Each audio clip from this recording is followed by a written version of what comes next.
வணக்கம். ஜவைஜட் from Javadupatti Pudur. Power writer அப்படிங்கிற YouTube channel மூலமாக உங்களை மீண்டும் சந்திப்பு ரொம்ப மற்ற மகிழ்ச்சி. அத்தோட எங்கள் சேனலை சப்ஸ்கிரைப் பண்ணுங்கள், பெல் பட்டன் அழுத்த மறந்துடாதீங்க. அத்தோட எல்லாத்துக்கும் ஷேர் பண்ணுங்கள். ஒரு வழியாக பொள்ளாச்சி பாலியல் வழக்கு முடிவுக்கு வந்ததாக சொன்னாலும் அவர்கள் மேல்முறையீடு செய்யக்கூடிய ஒரு விஷயம் அதில் இருக்குது. இருந்தாலும் குறிப்பிட்ட ஒரு வக்கீல் சொல்லிட்டார், அந்த அளவுக்கு நாங்கள் டைட் பண்ணி க்ளீனாக என்னென்ன ஆதாரங்கள் தேவைப்படுகிறது அத்தனை நாங்கள் சமர்ப்பிச்சிருக்கோம். அதனால் எங்கு போனாலுமே சரி இந்த தீர்ப்பு மாற்றப்பட மாட்டாது. உச்சநீதிமன்றம் சென்றாலும் சரி தீர்ப்பு மாற்றப்பட மாட்டாது. கட்டாயமாக 9 பேருக்குமே தண்டனை உறுதி. அது எந்த ஒரு மாற்று கருத்தும் இல்லைன்னு சொல்லிட்டு ரொம்ப தெளிவாகவும் பேசியிருக்காங்க. பொதுவாக இது எதிர்பார்த்து காத்திருந்த ஒரு வழக்கு. அதாவது 2019 பிப்ரவரி மாதம் 12ஆம் தேதி நினைக்கிறேன். ஆமாம், 12/2/2019 ஃபஸ்ட்டு கம்ப்ளைண்ட்.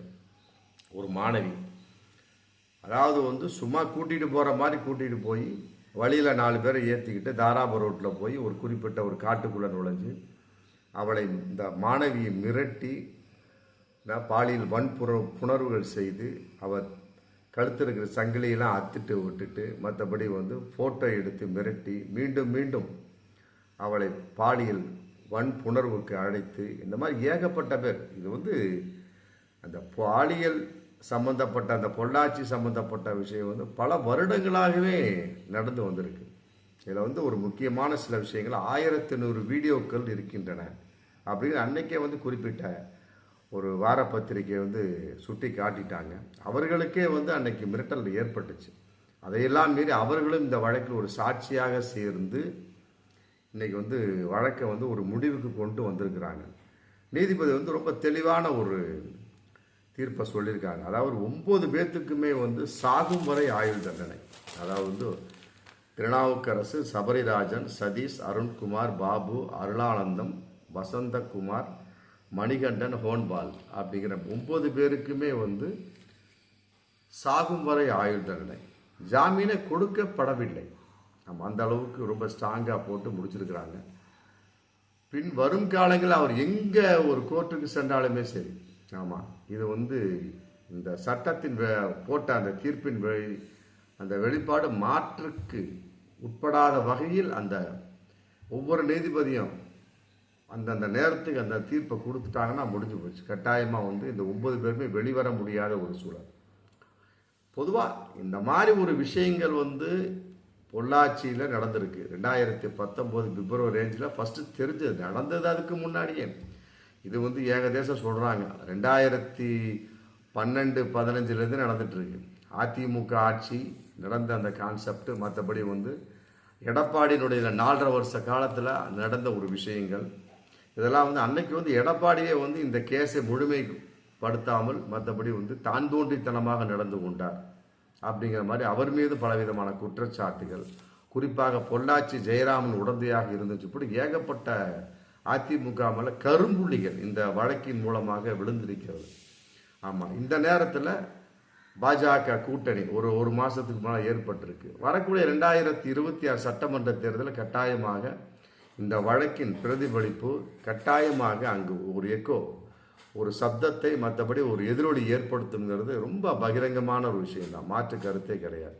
என்றாலும் கூட இப்படிப்பட்ட விஷயங்களின் அடிப்படையில் பெண்கள் என்ன உணர்ந்து கொள்ள வேண்டும் அப்படிங்கிறத பார்க்கின்ற பொழுது உண்மையிலே இன்றைக்கும் பெண்கள் முன்னெச்சரிக்கையாக இருக்கிறார்களா, அல்லது அவர்கள் பாலியல் வன்கொடுமை மற்றபடி பாலியல் வன்புணர்வுகளுக்கு ஆளாகாமல் இருக்கிறார்கள் என்ற கிடையவே கிடையாது.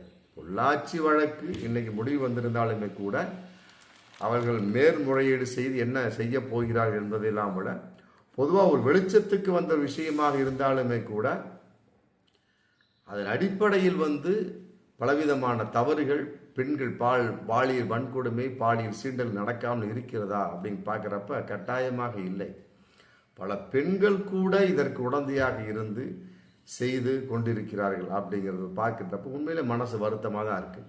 ஆண்கள் உடந்தையாக இருந்து செய்கிறார் ஒரு பக்கம் இருந்தாலுமே கூட இப்படிப்பட்ட கொடுங்கோன்மைகளுக்கு, பாலியல் வன்கொடுமைகளுக்கு பெண்களும் உடந்தையாக இருக்கிறார்கள். அதுங்கிறது ரொம்ப பட்டவர்த்தனமான ஒரு விஷயமாகவும் போயிட்டு. அதாவது புதுக்கோட்டை மாவட்டம் பனையப்பட்டி பக்கத்தில் உள்ள உதயசூரியபுரத்தை சேர்ந்த ஒருத்தவர் பேர் ரவி. அவர் வெளிநாட்டில் ஒர்க் பண்ணிகிட்ருக்கார். அவருடைய பொண்ணு வினோதா, வயசு 20 வயசு தான். அதை இழுப்பூர் பக்கத்தில் ஒரு கல்லூரியில் நர்சிங் இறுதி ஆண்டு படிச்சுட்டு வர்றாங்க அந்த பொண்ணு. அதே நேரத்தில் அதே பகுதியை சேர்ந்த சிலம்பரசன் அப்படிங்கிற ஒரு பையனுக்கும் அந்த அம்மா வினோதா அப்படிங்கிற அந்த பொண்ணுக்கும் காதல் மலருது. அப்புறம் அவங்களுக்கு அடிப்படையில் அத்துமீறல் ஏற்பட்டு வினோதா கர்ப்பம் ஆயிடுறாங்க. அந்த பொண்ணு 20 வயசு பொண்ணு, அவருக்கு 22 வயசு. அதை எப்படி நம்ம பண்ணுறது? கர்ப்பத்தை எப்படி கலைச்சிருப்பாங்க, கலைக்கிறதுக்கு ஏற்பாடு பண்ணியிருப்பாங்க, கலைச்சிருக்க முடியாது. அதுக்கு பலவித இந்த அளவுக்கு பண்ணுறவங்க கட்டாயமாக இதுக்கு பலவிதமான ஒரு ஏற்பாடுகள் பண்ணியிருப்பாங்க. பண்ணக்கூடிய சமயத்தில் ஒன்றும் முடியல, ஃபுல்லாக கர்ப்பம். அவங்க அப்பா வெளிநாட்டில் தான் இருக்கிறாரு. அம்மா எங்கே ஆனாங்கன்னு தெரியல. அம்மா இல்லாமல் இருந்திருப்பாங்கன்னு நினைக்கிறேன். இதுதான் அம்மா கண்டுபிடிச்சிருப்பாங்க. அவர் வெளிநாட்டில் போயிட்டு வெளிநாட்டில் வரப்போக இருக்கக்கூடிய சமயத்தில் பொண்ணு நல்லா படிக்கிறாங்க கூட ஏகப்பட்ட செல்லங்கள் கொடுத்து தாயில்லா பொண்ணாக இருக்கலாங்கிற கான்செப்டில் அவர் பலவிதமான ஒரு பணத்தெல்லாம் கட்டி படிக்க வச்சுட்ருக்கார், நர்சிங். உடனே இந்த பொண்ணு கர்ப்பம்ங்கிறது அப்பாவுக்கே தெரியாது. உடனே பண்ணப்பட்டாங்க ஃபுல்லாக கர்ப்பம். ஆமாம், நிறை மாத கர்ப்பிணிங்கிற கான்செப்டை இந்த பொண்ணு வீட்டுக்குள்ளேயே பிரசவம் பார்த்து, ஏன்னா நர்சிங் படிக்கிற பொண்ணு இல்லையா, வீட்டுக்குள்ளேயே பிரசவம் பார்த்து குழந்தைய வெளியே எடுத்து, சரி இந்த மாதிரி நடந்துச்சு அப்படின்னா பல உறவினர் முன்னால் அசிங்கம் இருக்குது, அதனால சொல்லி என்ன பண்ணியிருக்கேன், அந்த பொண்ணே அதுக்கு காதலன் சிலம்பரசனும் உடந்தை. பாருங்க, பெண்களை பற்றி முன்னெச்சரிக்கையாக இருக்க வேண்டும். அவர்களை ஆண்கள் பலவிதமான பால் வன்புணர்வு செய்கிறார்கள் அப்படின்னு நம்ம பேசிக்கிட்டு இருக்கோம். அந்த நேரத்தில் இப்படிப்பட்ட ஒரு சம்பவம் ஒரு பெண்ணால் நடத்தப்பட்டிருக்கிறது அப்படிங்கிறத பார்க்குறப்ப ரொம்ப மனசு ரொம்ப சங்கடமாக தான் இருக்குது. அப்புறம் என்ன பண்ணியிருக்கேன், அந்த பிரசவமே அந்த பொண்ணை தனக்குத்தானே பார்த்துக்கிச்சு. வினோதா நர்சிங் படிக்கிற இறுதி ஆண்டு படிக்கிற பொண்ணு பார்த்துக்கிட்டு குழந்தைய வெளியே எடுத்துட்டு பார்த்துருக்கு. சிலம்பரசன் ஐடியா கொடுத்துருப்பானா, மற்ற வினோதாவோட ஐடியாவே தெரியல. 2 பேரும் சேர்ந்து என்ன பண்ணாங்க, வீட்டுக்குள்ளேயே ஒரு குழியை தோண்டி, வீட்டுக்கு முன்னால், ஆமாம், குழியை தோண்டி அந்த பெண் குழந்தை பிறந்திருக்கு, அதை அப்படியே உள்ள புதைச்சிடுறாங்க. புதைச்சவங்க ஒழுங்காக புதைக்கல. அந்த பதட்டத்தில் கை லைட்டாக வெளியே தெரிஞ்சிருக்குது. அப்புறம் திடீர்னு அந்த வழியாக ஒரு அம்மா நடந்து போகிறாங்க. அதான் அவங்க பேர் பாக்கியம் அப்படிங்கிற ஒரு அம்மா. அந்த அம்மா நடந்து போகிற சமயத்தில் என்னடா அது குழந்தை சத்தம் கேட்டிருக்கு. குழந்தை சத்தம் கேட்டவுடனே என்னடா அது குழந்தை சத்தம் கேட்குறது, அந்த அம்மா பார்க்கக்கூடிய சமயத்தில் பார்த்துருக்கேன், சின்ன விரல் மட்டும் அப்படி மண்ணுக்கு மேலே இருந்திருக்கு. உடனே என்ன பண்ணியிருக்காங்க, அக்கம் பக்கத்தை கூப்பிட்டு அதை தோண்டி பார்க்கக்கூடிய சமயத்தில் பிறந்த குழந்தை. நல்ல வேலை இறக்கம் இல்லை, அந்த கை மட்டும் வெளியே தெரிஞ்சோன்னா அந்த அம்மா கண்டுபிடிச்சிருக்காங்க. சவுண்டையும் கேட்டு முடிச்சாங்க. இந்தவங்க மூடுறவங்க ஒழுங்காகவும் மூட கிடையாது. சிலம்பரசன் வினோதாவும் ஃபுல்லாக அவசரம். அந்த பதட்டம் இருக்குமா இல்லையா, தவறு செய்து விட்டோம் அப்படிங்கிற பதட்டம் இருக்கும். அப்படி இருக்கக்கூடிய சமயத்தில் மூடக்கூடிய சமயத்தில் சரியாக மூடப்படவில்லை. அந்த பாக்கியம் அப்படிங்கிற அந்த மாதிரி கண்டுபிடிச்சி அக்கம் பக்கத்தை ஊரை கூட்டி அப்புறம் யாருங்கிற பார்க்கக்கூடிய சமயத்தில் சிலம்பரசன் வினோதா அப்படிங்கிறது தெரிஞ்சு போச்சு. இன்றைக்கி 2 பேர்த்தையும் அரெஸ்ட் பண்ணி உள்ளே வச்சுருக்கிறாங்க. பட் அந்த குழந்தைய அரசு பாதுகாப்பு மையத்தில் ஒப்படைச்சு இன்றைக்கி பாதுகாக்கப்பட்டு கொண்டிருக்கிறது.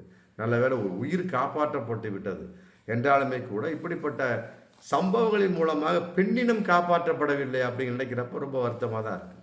பாலியல் பாலியல் அந்த வழக்கு சம்பந்தப்பட்ட வகையிலும் பெண்கள் இனம் காப்பாற்றப்படவில்லை.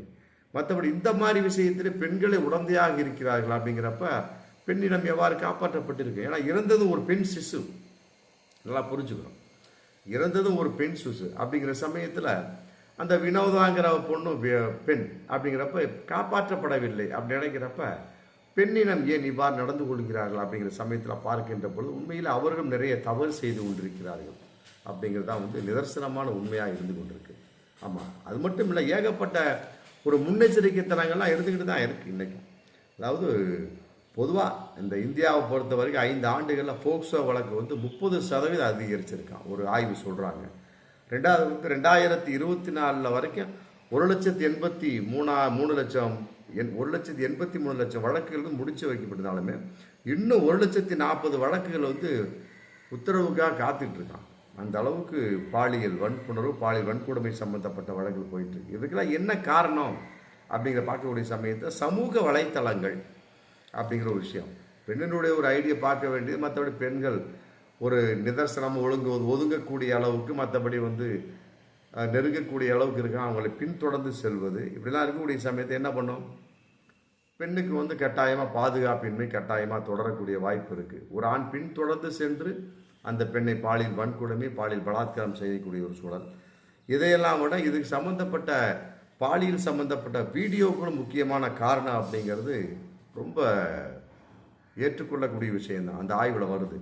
அதே நேரத்தில் ஆபாச வலைத்தளங்கள் முடக்கி விட்டதாக இன்னைக்கு இந்திய அரசு சொன்னாலுமே கூட ஏகப்பட்ட ஆபாசத்தை இன்னும் ஓப்பனாக தான் இருக்குது. ஒன்றுமே பண்ணவே முடியல. அதையெல்லாம் முடக்கி வைத்தாலுமே கூட அவைகளை எப்படியாவது ஒரு வகையில் அவர்களுக்கு பார்த்து விடுகிறார்கள். இதையெல்லாம் விட இன்னொரு விஷயம், இன்றைய இளைஞர்கள் ஆங்கில வெப்சீரியலை ரொம்ப கூர்ந்து கவனிக்கப்பட வேண்டிய விஷயம். அதெல்லாம் ஆபாச படத்தை விட இன்னும் கேவலமாக இருக்கிறதா இன்னைக்கு ஒரு சமூகத்தில் ஒரு கருத்து தகவல் போயிட்டுருக்கு. அதெல்லாம் விட ஒரு நிமிஷம் ஓடக்கூடிய ரீல்ஸ் அது மெயின் பாலியல் அந்த தூண்டுதலுக்காகவே எடுக்கப்பட்டதாகவே இன்னைக்கு பார்த்துட்டு இருக்கு. ஆமாம், இதையெல்லாம் விட பள்ளிக்கூடங்களில் குட்டு டச்சு பேடு டச் அப்படிலாம் சொல்லிட்டு தான் கொடுத்துட்டு தான் இருக்கிறாங்க. இருந்தாலுமே கூட இப்படிப்பட்ட பாலியல் வன்கொடுமையில் பாலியல் சீண்டல்களை யாராலும் தடுத்து நிறுத்த முடியவில்லை அப்படிங்கிறது ஒரு மிக வருத்தத்துக்குரிய விஷயமாக இருந்தாலும் சரி, இப்படிப்பட்ட பாலியல் வன்கொடுமை பாலியல் வன்புணர்வுகளுக்கு பெண்களும் ஏதோ ஒரு வகையில் காரணமாகி விடுகிறார்கள். அப்படிங்கிறப்ப எவ்வாறு தடுக்க முடியும்? அப்போ பெண் இனம் இன்னும் உஷாராக இருக்கணும் என்பதையெல்லாம் விட ஆண்களும் மனம் திருந்த வேண்டும். ஆமாம், அதே நேரத்தில் பெண்கள் என்னதான் இருந்தாலும் சரி தங்களுடைய ஒரு உணர்வை எந்த அளவுக்கு வெளிப்படுத்த முடியும் வெளிப்படுத்தி, அதே நேரத்தில் ஆபாச உடை அணிதல், மற்றபடி அவர்களே ஆண்களை சீண்டுதல் அப்படிங்கிற பலவிதமான சம்பவம் நடக்குது. ஏதோ ஒரு வகையில் ஆண் ஒரு குறிப்பிட்ட விஷயத்தில் நுழையக்கூடிய சமயத்தில் ஏதோ ஒரு வகையில் தானாக நுழைகின்றானா அப்படின்னு பார்க்கக்கூடிய சமயத்தில் ஒரு 70% இல்லை என்ற கருத்து தான் வருது. அதில் பெண்களும் தலையிட்டு அவர்கள் தன்னை வெளிப்படுத்திக் கொள்கிறார்கள். அப்படிங்கிற சமயத்தில் அப்போ ஆண் என்ன செய்ய முடியும் அப்படிங்கிற ஒரு விஷயம் இதில் வருது. அப்போ என்னதான் இருந்தாலுமே சரி, இந்த வகையில் பெண்கள் இன்னும் உஷாராக இருந்தாலுமே கூட ஆண்களும் இதை கூர்ந்து கவனித்து இதை தடுத்து நிறுத்தப்படக்கூடிய ஒரு விஷயத்தில் மும்முரமாக செயல்பட வேண்டும். அதையெல்லாம் விட பெண்கள் தனக்குத்தானே இன்னும் முன் ஜாக்கிரதையாக இருந்து கொண்டு அவர்களும் தவறுகள் செய்யாமல் இருந்தால் ஒழிய இப்படிப்பட்ட ஒரு மிகப்பெரிய ஒரு பாலியல் வன்கொடுமை பாலியல் வன்புணர்வுகளை கடைசி வரைக்கும் தடுக்கவே முடியாது. ஆமாம், இந்த பொள்ளாச்சி பாலியல் வழக்கில் வழங்கப்பட்டிருக்கிற தீர்ப்பு அப்படிப்பட்ட குற்றவாளிகளான ஆண்களுக்கு எதிராக இருந்தாலுமே கூட பெண்களுக்கு பொறுத்த வரைக்கும் உஷாரான ஒரு ரிப்போர்ட் அப்படிங்கிற ஒரு விஷயமா இருந்தாலுமே கூட இதை பார்த்தாவது பல பெண்கள் திருந்த வேண்டும் என்பதை எல்லோரும் எதிர்பார்க்கக்கூடிய விஷயம். பார்ப்போம் மீண்டும் அடுத்த வீடியோ. நன்றி.